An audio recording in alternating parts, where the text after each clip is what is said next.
Welcome back to the FloTrack podcast, FloTrack at gmail.com. You can find us on Apple Podcasts, Spotify, Stitcher, and Google Podcast, or on our website, FloTrack.org/FloTrack podcast. You can see our faces. You can see Lincoln's shirt, which is in some ways blending into the picture behind him. It's an optical illusion.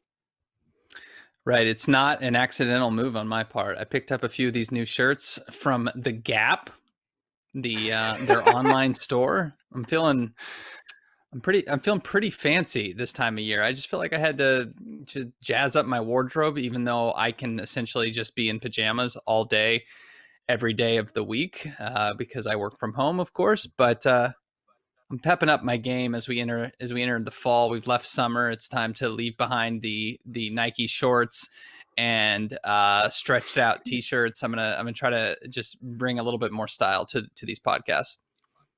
Do you think online shopping is here to stay? It seems to be pretty successful. That's why I like to joke in our house. You know, Jeff Bezos is the richest man in the history of the world. I think our family has contributed about half of his wealth to him.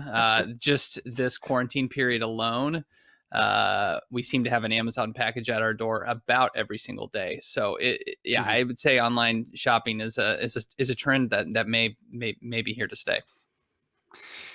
This is a sharp turn for you from making novelty t-shirts based on obscure running sayings and sports sayings in general to now, dare I say, it's almost formal wear by your standards with these collars. You know, I go back and forth. Sometimes I'm in a season of life where I like to be fancy, and then other times, you're right. I like to make shirts that no one understands, or like two people understand, or like that doesn't make sense at all. Like Kipchoge happens. I mean, that doesn't make any sense at all, but it made sense in the moment for me, and I made it. That's just the way I roll, I guess. I don't know. Yeah. I'll always break back the t-shirts back out. I haven't worn my Fred Curley shirt in a while. I need to get that back in the rotation. We'll see. I like to keep people on their toes. Yeah, you made two of them last year. Kipchoge happens, and there's no such thing as a PR. If you were to make a shirt this year based on something that happened this year in track, what would it be? Oh man, I might have to have a Warholm face, like with him, him slapping his face, and screaming. Like the other day in his race in Rome, on the start line, he said, "Watch this," and I could have that, like a quote bubble, and him screaming in his face. This, I'd wear that shirt. What else would I possibly into it? I would probably Mondo related or Cheptegei related. Maybe. Like that. I mean, I was thinking just a screen grab of the world's most famous tweet, which of course is who the age at which every pole vaulter got to their 18th 6-meter clearance. I think just a grab of that would be a shirt I would want to have. Maybe even make more two than of those. that. Like it's what. Yeah. I was gonna say. I think you might want one as well. So there's opportunities for shirts to be made this year. Yeah, a lot of options. Give it to the author. Yeah, I'm thinking. Yeah, something Mondo related, something Cheptegei. Maybe you could go really self-referential, and the shirt is just a picture of a cowboy hat, and there's an arrow pointing to it, and it says "underrated hat" in honor of Brian Krauser. Right. And you. Yeah. For the Mondo, you could have, because it's been his biggest accomplishment this year, you could say ultimate garden class champion. That might be a valuable shirt for him. You should make, you know how they had the biggest thing. You know, the bands make the shirts, right? And then people put the tour dates on the back. And I've seen a similar style with a team, and then all the accomplishments are on the back. It'd be amazing to have a Mondo shirt with all the accomplishments on the back, and at the bottom is garden class champion. Right, and he's essentially done a full tour schedule. I mean, that's what it's just like. He's like a rock band in Europe, just bouncing around. He's got a Doha date coming up this week. The guy's jumped everywhere, and hasn't been slowed down by the pandemic at all. So it's like he's like, I don't know who's a band that tours a lot. He's like the Rolling Stones. I don't know. It's Bruce, impressive. yeah. Yeah. You have some time, because I feel like these shirts have a very small audience, but a very passionate audience, and I feel like if you get them all together by next Olympic trials, assuming media is allowed at the next Olympic trials, you have a whole 10-day layout of it. You're gonna have your fellow media members in stitches the whole. Like if you roll out like a Co-Garden Clash champion shirt with Mondo's Yeah. face on it, I mean that's gonna do Yeah. really well. It's gonna do really well. Yeah. Yeah. Yeah. Yeah. Yeah. Yeah, there's a number of other things, I don't know. I watched Noah Lyles run 185 meters and all I got was this lousy shirt or something like that. I mean, there's options. What's that Cubs shirt? It's like the greatest game ever played. Was it? How does it go? Oh, it Was was it on Tuesday in Cleveland? the greatest game Oh, ever played was on a Wednesday in Cleveland, or so like a in take up Ohio on that. or something. Yeah. Yeah. The greatest 200 ever run Yeah. was a 185-meter race in Florida. Yeah. Just throwing it out Yeah. there. You'd buy Yeah, that yeah. if someone came up to you at a track meet and said, "Hey, $15," you'd get that. Yeah. Oh yeah. Yeah. Yeah. I'd lose all my money doing that. I'm. That's my sense of humor, like to a T. So that's no pun intended there. But yeah, I think if track was a bigger sport, we'd have a pretty solid business. I mean, we have all these shirts in the NBA that are like obscure references. That's where I'm at. I need to. That's my side hustle if I ever get it started. Yeah, AP Ranch forever on the Yeah. front, and then on the back, it's like someone jogging a 300. Like I don't know how you Yeah. visually represent they're doing a 300, but that needs to be Right. very Right. clear. Posting, you have Merit by the clock with a 51 on it. Yeah. Yeah, no, like AP Ranch check, 2020 season check. Like, I don't know. It's something like that. Yeah, I mean, yeah. it's just you could figure it out.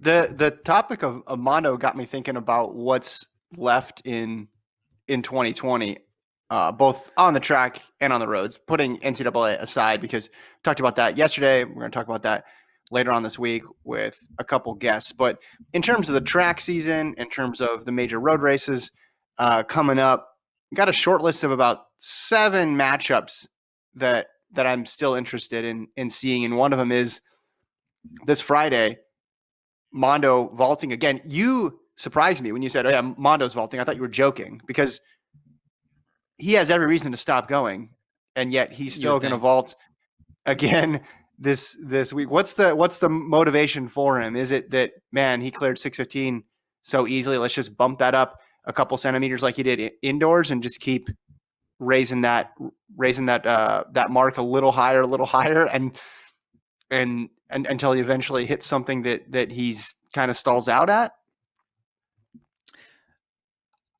It could be to chase the overall world record. As we know, we learned last week, if some people, like including me, didn't know already, that there's not an outdoor and indoor world record in the pole vault. It's just the best overall height between those two disciplines, indoor and out. So he doesn't have the outdoor world record. His 6:18 is the world record. So maybe his motivation in going to Doha is to chase 6:19.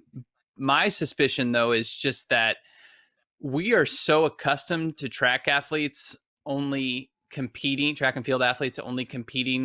when it's like, okay, it's like it's an end to a means, or a means to an end. There's the correct thing. He just competes because it's on the schedule. He's like, I'm a professional athlete. This is the highest level of competition. I compete. This is my job. Like I said, we're just so used to everybody like, okay, this is a really fast matchup. You're trying to go for a record, and it is the case where maybe he's trying to go for a record. But I just think the most part is it's a high level pole vault competition. He's a professional pole vaulter, and so he's more often than not going to compete in said competition.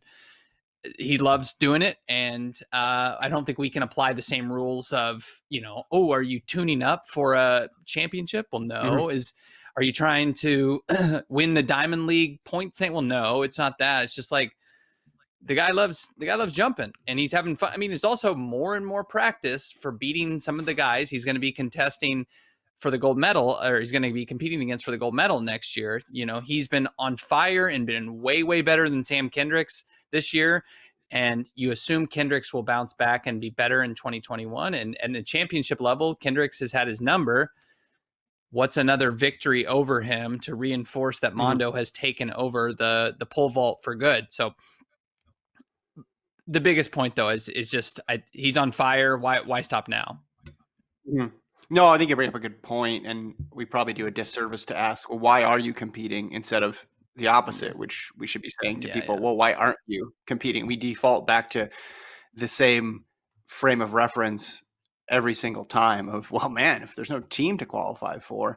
I just was wondering, because he's got both marks, because he's won everything and had a perfect year, and this is another trip, another competition. I wonder if he had a season best of 605, if he would still be going. That's my that was why it stuck out. And he is breaking with the norms here. Let's be honest. That's why it is so unique. It shouldn't be unique, but it 100% is. Yeah. But that's the way he's always been. I mean, since he was in high school, he competed an absurd amount. And it was only college last year of which he kind of seemingly took it slower. And I think that's more in line with the fact that it was 2019 and it was a year that ended in October. And so he was kind of prepping for his season to stretch from January to October. So he wasn't going to go hard out of the gate as he normally would. But he's always competed a ton. And honestly, like, who can pass up the opportunity to go back to Doha? We all of us, the athletes, media members, had so much fun last year. He gets to compete not in Khalifa Stadium with the AC. No. It's outside of that. And we all love that Doha heat. It's we were there at this time last year. It's beautiful. It was really 100 cool. degrees with 1,000,000 degrees humidity.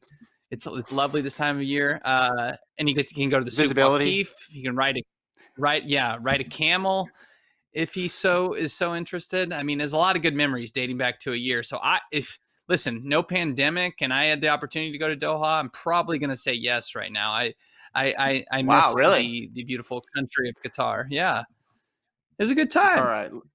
Yeah. No, I looked up the date because I thought, hey, was it the 1 year anniversary when it started? And it actually didn't get going until later on in the month, but we got there a couple of days ahead of time. So it was about a year away, and it was ridiculously hot. And luckily we had the AC stadium. They do not, which probably will impact another race, but I'm still looking forward to this one, this women's 3,000 that's coming up on Friday. Kipchoge, Obiri, and Tsegei, just to see what Obiri has. Kipchoge, obviously more of a steepler, but that one I'm looking forward to. And then the 800, Faith Kipyegon, continuing her drop down in distance after two valiant attempts at the 1K world record. She's running the 800 against Winnie Nyando, and then Eunice Sum is in there as well too. So two good women's distance races there. Absolutely, yeah. The 3,000, obviously, it's just missing a Safan Hassan appearance, and that would be about a perfect race. You wish she was there, but Obiri versus Kipchoge is pretty tantalizing as well. The steeple world champ, the 5,000 meter world champion. You'd like Obiri in all likelihood there, but I don't know. You know, it's one of those like races that doesn't mean a whole lot regardless of where it goes. Like Kipchoge wins, great. She's a steepler. Like that's not a huge. I mean, it's the story of a flat 3,000. Period. It's like you don't really know what to do with it. I guess if it goes like the men's 3K a couple days ago in Rome and it goes really, really fast, we could learn something. But mostly it's just a fun one-off situation. Who wins, a 5,000 star or a steeple star? You know, it's a classic question. I would say one of those two is likely to win, but there's other names in there as well. And I don't know. It's a weird year, obviously. So we shall see. Yeah, I think what's unique about this is the Doha Women's 3,000 is usually the fastest one of the year, but it's in May, and now it's the very last meet of the year. And the weather obviously is a lot different, and they don't run a ton of 3,000s, but matter. Maybe if the weather does cooperate, they'll be able to get something going because they've certainly had luck going fast there in the past. Another Doha race that I'm looking forward to. Fresh off her 10-8, which was surprising to me last week at Rome. Elaine Thompson just blew away that field. She is on the start list. I don't think there's anybody that can oppose her, Lincoln. So in terms of what's the best matchup here, I think it's Elaine Thompson versus the ghost of Doha past. The ghost of Doha Pass. She didn't run well last year. It was bad for her. It was not a good time last year. Yeah. Oh, that's what you're referring to. I see what you're saying. Yeah. What do you think I was referring to? See, I mean, I don't know, like Ebenezer Scrooge. Let's see. I mean, Talou's in this, but right. Talou's in this from the Ivory Coast. I mean, if she's on form, maybe, but no. After no one's come close to running 1085, obviously, other than Elaine Thompson this year. The rest of the field, the next best, season's best, is Aaliyah Hobbs at 11:12. I think she's going to absolutely smoke everyone. But yeah, maybe it's it would feel good to, even if it's not in the same stadium, to kind of have that strong performance in the city of Doha last year where things went so sour. I remember, here's a baseball reference coming. I mean, Yu Darvish, he pitched so poorly in Dodger Stadium at the World Series. He came back as a Cub a year or two later and won a game at Dodger Stadium. And he kind of said, like, it felt good to like break that curse. Like, I can pitch well here. Maybe that's exactly Elaine Thompson. She's thinking of Yu Darvish here, and like, I can run well in Doha. I doubt that's what she's thinking, Kevin, but maybe she's thinking that. And the biggest thing is, can she run even faster all by herself again? I mean, can she go faster than 10:8? I'll be excited to see that. We haven't seen much of Shelly-Ann Fraser-Price. The Americans have been quiet. Why can I not? Dean Asher-Smith hasn't done a whole lot. So the 100 has been pretty stagnant, but this late little push by Elaine Thompson has proved excitement in the women's sprints, which have been few and far between in 2020. They really haven't got going like some other events. Who is Yu Darvish pitching against in that game at Dodger Stadium where he struggled? The Astricos. Yeah. Wonder why he struggled. That's interesting. Yeah. Elaine Thompson was not racing against people banging on trash cans in Doha. There were not enough people in the stadium. We would have heard it if there were trash cans. So fourth in the 100, and then had to pull out. Didn't really didn't fully contest the 200. So this, which, I mean, her 200 times, her 200 performances have been amazing throughout the years too. You think that, and that's such a winnable event. And Fraser-Price not being there in the 100 this year, which is probably just she's keeping her powder dry for 2021. But maybe Thompson puts a little pressure on her if she throws another time out there in the low 10-8s for 2021. Do you tend to think that in the Olympics, it seems like it always happens, and I don't know if history backs this up, but like somebody dominates the 100, and not dominates, but it's like if you win one of the sprint, if you win the 100, it's like you're a strong candidate to win the 2 as well. I basically what I'm last year was I'm struggling here, but do you think Thompson has a chance to sweep the 1 and the 2 next year, or is that has that ship sailed for her? Chance, yes. Likelihood, no, because you got in the 200, depending on what Shani Miller-Weibo does, and she said she might do the 2. You have her and you have Asher-Smith there, and then the 100 you still have to favor Fraser-Price. But no, it's a. Are you saying that if you told me right now that Elaine Thompson won the 100, could she also win the 200? Yeah, because that means she's in really good form and we've seen her really good. But this far out, based upon her injury history and what she did last year, I'd say there's a small chance there, but still a chance. Yeah. She's one of the few people who could do the double. Because who else is going? Because Rachel Price really hasn't run that many championship No. 200s throughout her career, right? She did it in 2012. She did it in 2013. Those are her only medals in a global championship 200. Asher Smith would be a good candidate for it, but past those two, I really think it's only it's just that group. It's just that group, I think, that could do it. Right. I don't think Shipper's Yeah. going to do it. Yeah. No. Okay, 3 more matchups I want to talk about, and these 3 matchups involve a lot of the same people over and over again. Let's start first with the big one. Bekele v. Kipchoge, London Marathon coming up next Sunday. Yeah, the loops of London. I can't believe it's finally about to be here. It's been delayed by the pandemic, and we kind of thought it's maybe not going to happen, but it's still going to happen. I mean, the big question for me is, we know Kipchoge is going to show up in great shape, but like what version of Bekele are we possibly getting? He's been posting on social media, so it's not like he's been 0 dark 30 or anything. He looks fit. See him doing some calisthenics, some stretches. I'm just curious, like, what we have, because it's on a different course. We don't know what time to expect. Is a world record in play? I mean, I doubt it, but you can't rule out that possibility with a guy coming off a 159.40, be it even a year ago. And then we have Bekele coming off a 201.41. I would almost bet the farm that Kipchoge is going to beat him, but like, I don't know. Is Bekele still that good? I mean, there's all these questions that we feel like Kipchoge is this impenetrable force, but then you do remember, this Bekele fellow was pretty good last time out, and he's been pretty good on the track.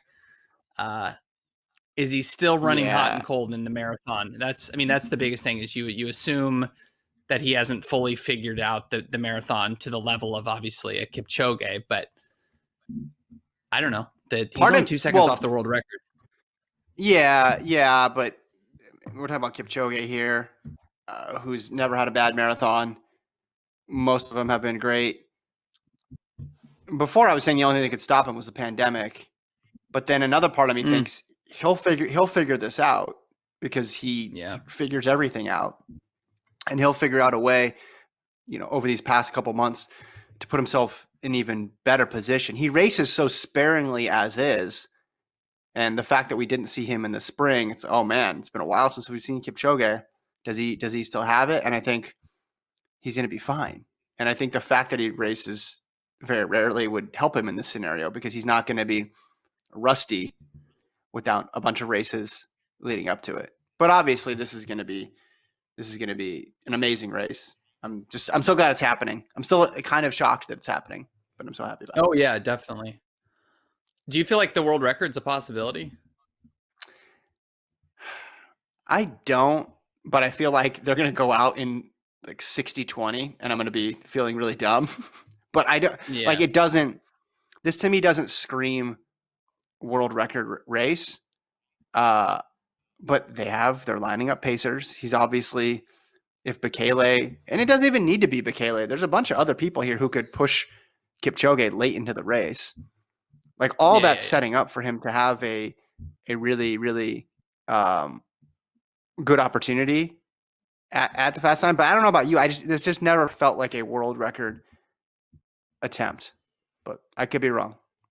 I've been wrong numerous times on underestimating Kipchoge. Yeah, London, for as fast as London is, it hasn't been as fast as Berlin. But then again, we're on a different course. I don't know if so that changes things substantially, you would think.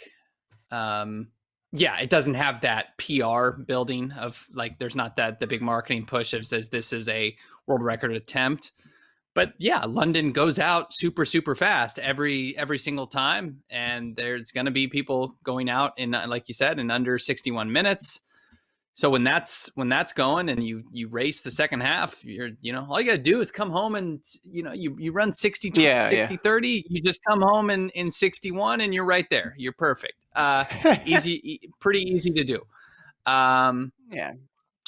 but I'm it's like less interested in that. Like, are you still interested in that as the A story? It's just all about who wins, really. I mean, if no, it's Bekele wins and gets the world record, then okay, that's yeah, no, it's the that's matchup. It's stunning. of course the matchup. It's the yeah. It's if Kipchoge wins, we finally put this story. Unless he wins by like a half a meter, we finally put this to bed, right? We put a who not who's the best, but is Bekele even a in the same conversation? I mean, he's not, but is he even remotely within scratching distance of Kipchoge? And this is kind of the thing to put it to rest. My question though is, if Bekele wins, do we put an asterisk next to this? Oh, it was a weird. What? This No. is a What? week. No, think about it though. Is this is a pandemic year? They No. changed the No. course. These guys haven't raced in a year. I mean, Why would it be an asterisk when he comes back and does the exact thing he was doing before all those things happened? It's not an asterisk. because All he's doing is it's not showing even that the same nothing phases him. course. It's still No, not. 26.2 miles on a legit course. I'm Oh, saying you're saying if if Bekele Bekele beats? if Bekele Oh, beats oh, oh. Kipchoge, yeah, Oh, you're right. Oh, okay, okay. Sorry, I did not hear the first part of that. yeah. Must be my audio. Mm. No, no, it's fair. Is fair. Fair is Okay, fair. yeah. I mean, you can't have it Now, both okay, ways, right? You can't. Yeah, you yeah, I can't can't say walk if. back that take. I was very adamant about it. Yeah. No, But here's the other part of it though. Kipchoge, regardless of what happens, is still the greatest marathoner of all Of time. course. That does not Yeah. change. That does not change. It could be an honest victory against him, and he could take his world record. All that could be true, but Kipchoge is still the better marathoner. You can't take Mm-hmm. one. You can't take one win here and let it overtake everything else that Kipchoge has done. So What do you think? What do you I, think is more likely, that Bekele finishes within 1 minute of Kipchoge, or Bekele DNFs? I thought you were going to say 30 seconds to make that closer. I think he's going to finish. I told you before, I think the laps really benefit him because he's a track guy, Mm, first and foremost. Not that Kipchoge didn't run on the track, but Bekele, that's where he buttered his bread. So I'm going to right. go with and I know where you're coming from on this because I've played this game virtually every time Bekele runs a marathon. And for a lot of those, you would have taken a DNF or DNS. I'll say he finishes within a minute. I would not be surprised if he doesn't get second, though. No, I because mean, who else is my man Mule in this? yeah, there's a Washun. lot. That's what I'm saying. There's a lot of top. They got everybody, close to everybody in Yeah. this race, and I'm excited. I know Ryan and Alex got Yarmil. the Yeah. uh, marathon London Marathon director Hugh Brasher on the Beneath the Grandstand pod. So I'm gonna be downloading that pretty soon and listen to it because I want to Mm-hmm. know his thoughts on the course and how the field came together and all that stuff. But yeah, they have a legit field. Like there's a better chance. I'll put it this way: there's a better chance of Bekele getting third or lower than there is of Kipchoge getting second. I'll just say that. Yeah. That's what Basically, I'm excited for. if you're saying like Kipchoge should get first, Bekele, based on seed time, Bekele should get second. There's a higher chance of a Bekele upset being pushed out of the top two than there is of Kipchoge being upset and getting pushed out of the top spot. I think that's accurate. Yeah. Yeah, you never know what to expect from Kenenisa Bekele on the roads. He may walk, he may break a world record, he may drop out Yeah. within the first half. It's an incredible experience. I And just, this would be crazy storyline if Moisenet Garamu ends up winning. I just that would be perfect 2020 material. I mean, yeah. the most overwrought tendency online is something weird happens in the sports world and somebody says, "Oh, can 2020 get any weird? Like how 2020 Mhm. of this?" But Moisenet Garamu coming away with the world record to just like absolutely like throw away any sort of narrative we had about this race would be hilarious. Yeah, I'm deleting the tweet that I had saved up about this most 2020 thing ever. So thank you for letting me know. It's overwrought. I'm gonna move that to the. I'm trying to find the full elite field here, so that way we can. Well, we'll have plenty of time to talk about this next week. But yeah, speak intelligently on this. Yeah. Well, yeah, Garamu, Marius Kipsira, Mule Washina, Tamarat Tola, like they all have 203, 204 PBs. I mean, Washina has, or Garamu has run 255. It's only because Kipchoge's been so good that we're like, yeah, that guy's no chance. No way. And it's only because of what Bekele's done before that we give him a shot. Right? If you switched, like if Garamu had run 201.41 in Berlin last year, not Bekele, I don't think we'd be giving Garamu a puncher's chance. I think we'd say that was one race. Talking about, wow, that was Berlin, that was perfect. Yeah. It was perfect situation. And no, it's the fact that it's Mr. 2617 and, the Mr. 1237 and a bunch of gold medals. And yeah, Bekele is just, he's earned the I guess the benefit of the doubt, although he has certainly sowed some doubt in the marathon in the past. But you're right. No, absolutely. We look at those guys who the year, whatever it was, was it 20? Was it? Yeah, it's been 2019, I guess, when Kipchoge dominated at the end. But those guys were with him for quite a long amount of time. And I mean, of course, that's just the shoes. I mean, those guys are 207 marathoners without the shoes, but I'm just kidding. Look, speaking of shoes, I am curious what they're going to be wearing. Just because, I mean, I doubt that, I'm surely Nike's updated the Alpha Fly, right? Well, what are the new regulations? I don't know. Don't give me those. All I know is you can't wear them on the track. Cassandra, why'd you bring that up? Don't bring that up unless you're prepared to have a fully fleshed out take. You can't just be like, shoes, your thoughts. It's like, no, come on, man. Yeah. Come on. Shoes, go. I mean, part of me, as a longtime track fan, has been conditioned to be disappointed by matchups that don't materialize. Dan versus Dave, Michael Johnson v. Donovan Bailey. Like, you could go on and on and on about things that we anticipate that don't end up coming to fruition. But recently I've been surprised. Recently, people have met the moments. I just find it hard to believe that he would go through this whole thing and then Bekele would make it 10 miles and then drop out. I don't see it. I see him going all the way through to the end. And also 10 miles. He's lost to Kipchoge before, so it won't be a novel thing if he loses again. Like, he has practice at that. It won't be I need to cover myself here and grab my hamstring and drop out. Anyway, another Bekele matchup that I'm looking forward to. Injuries can happen. Sorry, I'm just saying injuries can happen in mile 22. It doesn't have to be mile 10. It can pop up. I don't think he's coming into this injured by any means. I'm just saying he has history of running into problems coming into the race fully healthy, and that could definitely happen here. We'll see. Yeah, but I mean, if you get injured in mile 22, it's sort of like a TKO, right? Like, you're being forced into that position. I always, whenever we cover these major marathons, it's like so-and-so dropped out with hamstring tightness at mile 22. Well, yeah, everybody's hamstrings are tight. It's a marathon. That's part of running a marathon. Nobody's hamstrings are immune to that sort of stuff. Maybe Chris Chavez, but that's like it. That's like the only, and Kipchoge. Those are the only two people who can get through that wall in that condition. Like, I think if he bails that late in the race, it's because it was a Kipchoge induced issue at that point. Yeah, it should be DNF parentheses didn't want that smoke. That's what it should be. It shouldn't be injuries. No, you tap out. You tap out at that point, which is it happens to literally everybody. So there's no shame in it. But that's more. About. I think.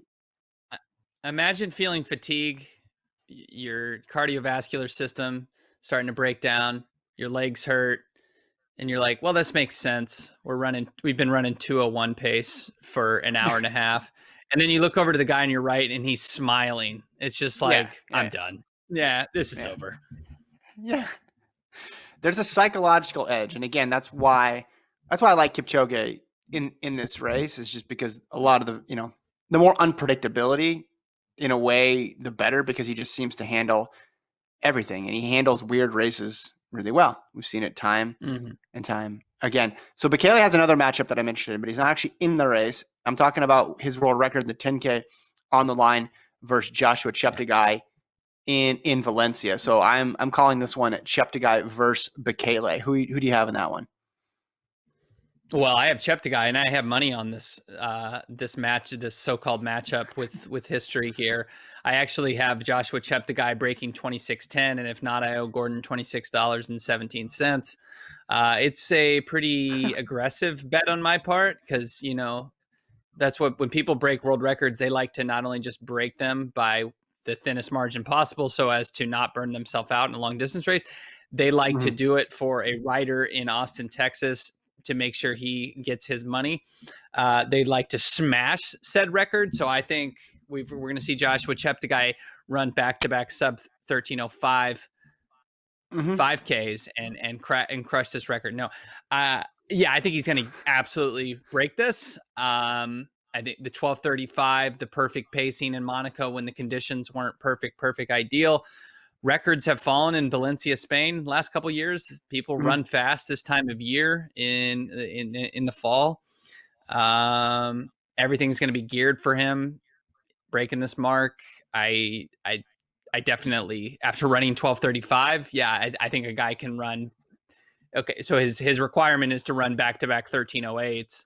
I think he can certainly do that after running a 12:35.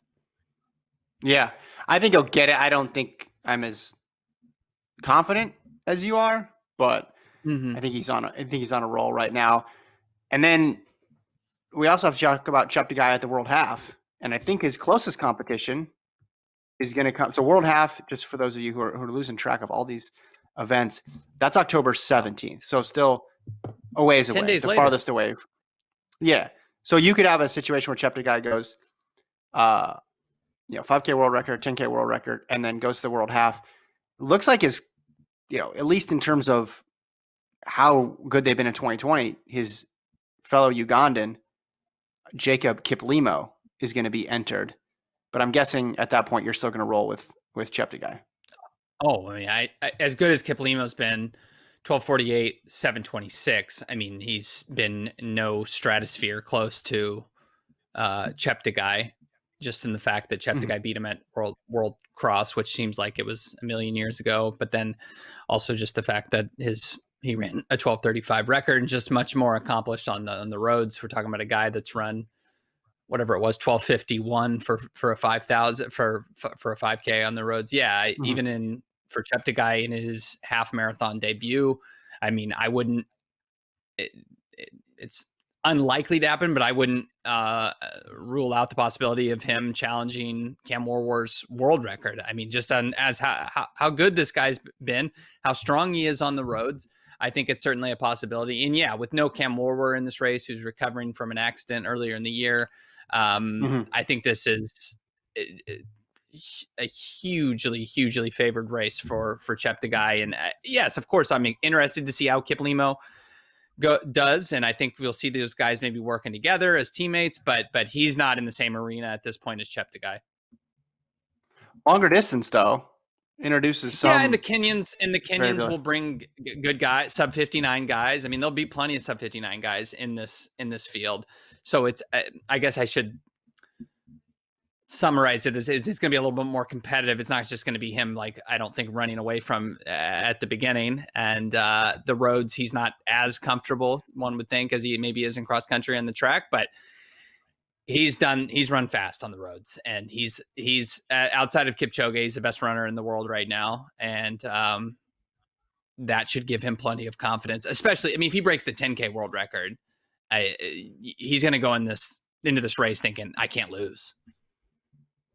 Yeah, he hasn't run anything longer than a 15K on the road, or at least according to the Stapaya. That's it. So he's going to be entering uncharted territory here. There'll be other guys from Kenya and Ethiopia that have more experience at the distance. Cam Moore not being But do there, you have though, any that's reason the. to doubt him? Do you have any reason to doubt him, though? Well, I've been looking at his heart rate data on Strava recently, and I've been noticing some concerning issues in his longer tempo runs. Mhm. I mean, there is a possibility. You don't see people break down from 10K going to half marathon the same way you see half marathoners break down going to the marathon, and that's for good reason. So I don't think he will be. I don't think it'll be like a situation where he could have a massive blow up. But and no, it wouldn't surprise me if someone like from Ethiopia or Kenya, like a Ronix Kiprotu, someone like that, jumps in this thing and makes it fast from the get go, and is able to beat him. I would still put him as the favorite because I do think he's going to break the 10K world record, and at that point, I think you need to basically favor him in any race from the 5,000 through the half marathon. Yeah, like you said, we just don't know who's going to be there. If, of course, that would turn my head a little bit if Ronix Kipruto showed up, a guy who's somehow run 26-24 for 10,000 meters on the roads and is proven to be a great road runner. But still, he got the smoke in Doha last year in the 10K, and unless this is truly going to be, I mean, maybe you can think about beating Cheptegei if it's just incredibly, incredibly fast. I know I offered up the possibility that he could break the world record, but maybe that's the route. But if this comes down to like the last 3 miles, I mean, no chance. No, absolutely no chance. I don't think against Cheptegei right now. He's entered not the career-long accomplishments, but I think the fear factor, the intimidation factor is in a similar ballpark right now to a Kipchoge, and that's how unbeatable he is. I know some people are going to disagree, basically everyone, but that's how I think of him right now. Yeah, we may not be there quite yet. Yeah. But it's like 7 to 15 more years and then we'll be there. That's about how long we need of Cheptegei dominance, and we'll be there. I know you took a guy who's been at it for about 2 years and compared him to a guy who's going up on 6-7 years in the hardest race to dominate. I'm not quite there. Emails real quick. Do you want to run through a couple of these? Yeah, let's do it. Okay, Robert writes in, love the podcast. At the beginning of the 2020 season, I imagine there were several athletes that had planned for this to be their final year competing with no official forum to view retirement notifications. Do you know who has or will be retiring by season's end? I've heard about Dwayne Solomon's retirement. I believe that's the only one that's received any major coverage. Have any athletes made announcement on retiring after the upcoming 2021 Tokyo Olympics? Lincoln, you cover the retirement beat for FloTrack. Do I? Look at your face. No, I've heard more comebacks than people retiring. Yeah. Why can't her name's evading me here, but the hurdler we interviewed way earlier in the year came back. Dawn Harper Nelson. Yeah. Dawn Harper Nelson. I mean, she's on a comeback still. She didn't compete in 2020 because of the pandemic, but she was planning on coming back. As far as retirements to anticipate, I don't know. I mean, Bernard Lagat's got to retire at some point, right? But he's made no such announcements. He's the Julio Franco of track and field.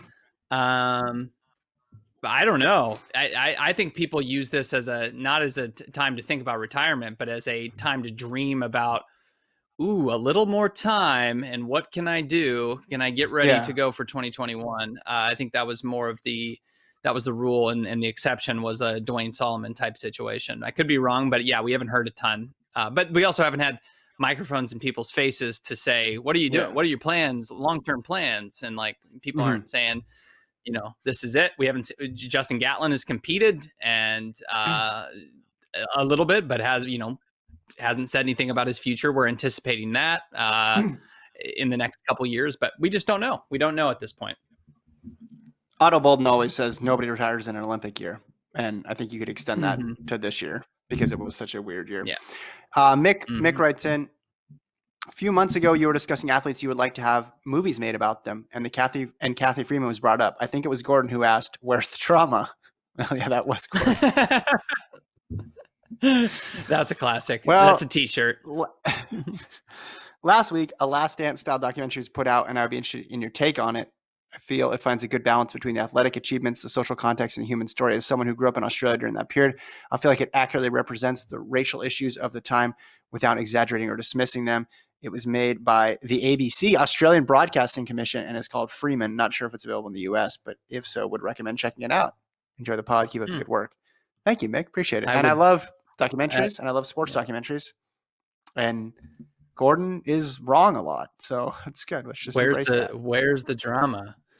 Where's the drama? Says the guy who's where's the drama? Says the guy who doesn't realize that the Sixers are completely broken. Yeah, that's a weird comparison, but yeah, I think we caught him a little bit there without the familiarity with the Kathy Freeman story, which is fine. But the drama was the unlikelihood of her ever being a professional runner and then winning the Olympic gold medal in her home country after carrying the torch opening ceremonies. Yeah, exactly. Yeah. So that's I would love to see this documentary. I'm gonna definitely check to see if it is available in the US. I subscribe to the Australian Broadcasting Corporation here. It's on Sling. No, I don't. I was kidding. Someone asked if Semenya, if her ban includes the 400 hurdles. Yes, it does. So everybody, 400 to the mile. That's the rule. Marty, from Maryland said, I saw a photo of Cheptegei breaking the half marathon world record in Prague. The size of a race bib was astounding. Looking at it, I would say it was approximately 16 inches by 12 inches. The size of the billboards has gotten larger, and now it's being ridiculous. Her bib was hanging down below her top onto her stomach. They had become wind socks and billboards combined. Said also in the two recent Under Armour meets. Go ahead. I was gonna make a joke. I think Run Check hasn't got they haven't had the full opportunity to spread their marketing campaign like they would in a normal year. So they really wanted to expand and show those bibs and shout out their brand as much as they can. He's wondering why more meets don't use self-adhesive backing on the bibs, which was a thing for a while. And I remember that I think it's expensive. At Pre-Classic. It's expensive. Yeah. At Pre-Classic one time I was waiting to go into the press conference, and they were out there like giving athletes the bibs in the same hotel, and they were like doing the process. And it was one of the first years they did it, and everybody thought it was super cool. So yeah, I wonder why almond milk hasn't replaced dairy milk as the primary milk of the world. Right, let's keep it. And it's moving big on. Dairy David writes in. Ingebrigtsen under 20 world record. Not sure if I'm the only one who noticed this, but the U20 world record for 300 is listed at Quemoy at 3:28.81, and Ingebrigtsen got 3:28.68 at age 19. Am I crazy? Is David crazy, Mr. Almond Milk? Is he crazy that he should have the U20 world record? Yeah. Well, don't they do some weird thing where they're like, if you're, it's a cutoff. It's not just like what age you are. Like they're going to count him as an above 20 athlete because of when he turns 20. I believe, because if you look at the times, I think now he gets his times associated with U23. It's not just like if you break, because he turns 20 this year. Right. So therefore it doesn't count as a U20 type of a mark. Yeah, because if you look at his Telis Tapaja page, his marks associated with age group are U23, not U20. So there you go. There it is. Kevin writes in after our awards episode, which we gave out probably 3 weeks too early. So we'll be redoing another awards episode. But we gave Jakob Ingebrigtsen the Ingebrigtsen MVP. He says, you guys stated that Jakob would win the Ingebrigtsen Award for the next 10 years. Just a reminder that he is not the youngest sibling. There you go. Is it a woman or a man who's coming up next? I don't know. Who's after him? Who? Maybe multiple. Who knows? I'm not sure. Multiple. I thought there's at least a younger sister. I know that. Okay. If there's a better, I don't know how there could possibly be a better Ingebrigtsen. I mean, this guy's going to challenge world records for the next like 5 to 10 years. I mean, he's the guy, right? He's the one. Mm-hmm. Yeah. Let's move on now to better. Oh, maybe. Hold on. There was another one here. Shoot, where did it go? Ah, here it is. Another email about the awards from Tim.